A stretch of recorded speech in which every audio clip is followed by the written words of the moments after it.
Good morning. Shoutout sa inyo lahat, no? Umulan kagabi. Punas muna tayo kay Black Panther, basang-basa. Kasi pag sinakyan natin kagad na basa din yung puwet natin, di ba? Hugas muna, punas muna tayo, guys. Good morning. Paalis na tayo, no? Pero uulan, no? Uulan na, guys. Kung wala pa kayong raincoat, bumili na kayo kasi tag-ulan na, no? Paalis na tayo, guys. Shoutout pala kay tatay. Just tatay, oh. Binabantayan ni tatay yung ulan. Kung lalakas, maliligo na. Pati si, shoutout kay Nong Edgar. Angel, no? Shoutout. Pasok na tayo, guys. Guys, update tayo, no? Sa araw ng Merkules. May unit tayo dito, RFI 175. Patay. Andun si sir yung owner, oh. Pula. Tsaka ito, general overhaul, palit tayo ng side bearing, guys, Flex 125. Ito si Passion, no? Yung kahapon na ayaw mandar, pero napandar na siya. Pero may nakita kami na pesa na pasira, yung bushing ng makina palaglag na, kaya pinabilan namin sa customer. Tsaka ito si kitatay, yung nagpalinis kahapon ng CBT.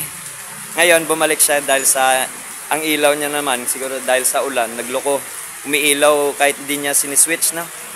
Tapos andan din si tropa, clear. Papa D-type ng carburetor, palit carburetor, tsaka knuckle bearing. Sige, na tayo. Guys, update tayo. Andun na, yung kay tatay na wiring. Pauwi na yan ulit, uwi na siya. Shoutout tayo sa mga tropa, may mangga, sana all. Bye-bye, uwi ka na. Shoutout sa mga kampo. Yun, mga customer natin naghihintay sa atin, Update tayo sa Flex 125. Upon checking, palitan ng side bearing. Yung connecting rod niya okay pa. Tapos palit dito na tayo sa Flare 125, yung kanina na pang ilan to? Pang ilan sa'yo? Pang-apat na tayo, no? Thank you kay Kills, no? Kills GY6 carburetor.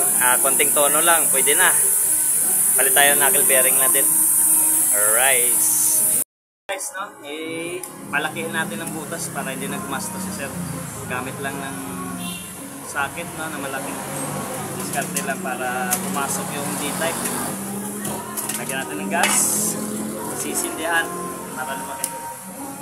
Ay, napahiya tayo sa lighter.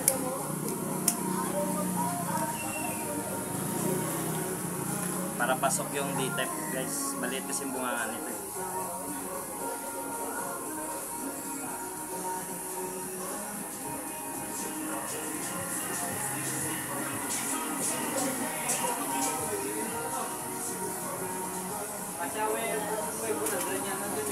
Yo, kaliper. Diba? Kanan yan. Bakit lang yung bracket? Yung kaliper ko sa rapid. Rapid mo, may kaliper pa? Ha? Yeah. Diba yan? Ayan, sminty, guys. Lighter, baka may lighter na dyan.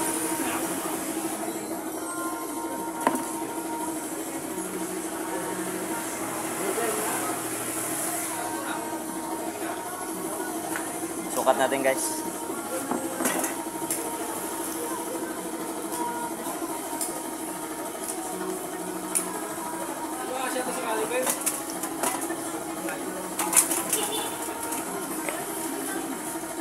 Kunti pa, guys, kunti pa.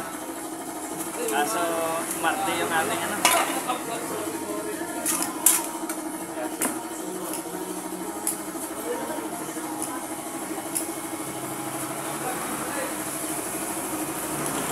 kunti pa, talagang.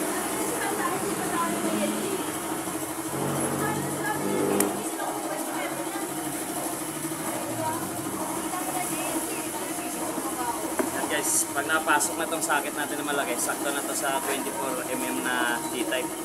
Pwede na yan. Update na tayo mamaya. Rampahan muna tayo sa pila. Problema nito, guys, vibration. Inigpitan natin yung engine support na dalawa para wala na siyang vibration. Tsaka yung swing arm, kailangan natin igpitan tong swing arm sa kabila. Tanggal yung vibration niyan. Update tayo sa pangpito, no? RFI. RFI na version 2, no? Ayan guys, oh. Puro tubig. Siguro doon ginrahe sa may ano, dumadaan yung tubig. Tawag niyan? Tawag na ganyan? Alulod, no? Sa alulod yata ginrahe ni Jose. Kaya nakakuha ng tubig. Kaya na guys, ah. Ang dami tubig. Guys, tapos na tayo, no? May natira tayong dalawang motor. Si Sparkle na 125, CVT cleaning, headlight, no? Ayaw umilaw ng headlight. Ayusin natin bukas yan. Tsaka yung filter, napakadumi, no? 4,000 nang tinakbo ang dumi. Tsaka si Flex kanina, Flex 125 na overhaul. Hindi nakabalik agad si Sir, no? Nagpapalit ng side bearing. Tapos sabi ni Sir, kakapalit lang daw ng cam bearing. Pero upon checking, pinaklas natin kasi maghahasa tayo ng balbula. Yung cam bearing niya, kahit bago, umingay kaagad, no? Baka replacement niya yung bearing na kakapit. Kaya nasira kaagad yung isa. Pero ayusin natin yan bukas. Thank you guys. Thank you sa mga followers, supporter na. Salamat.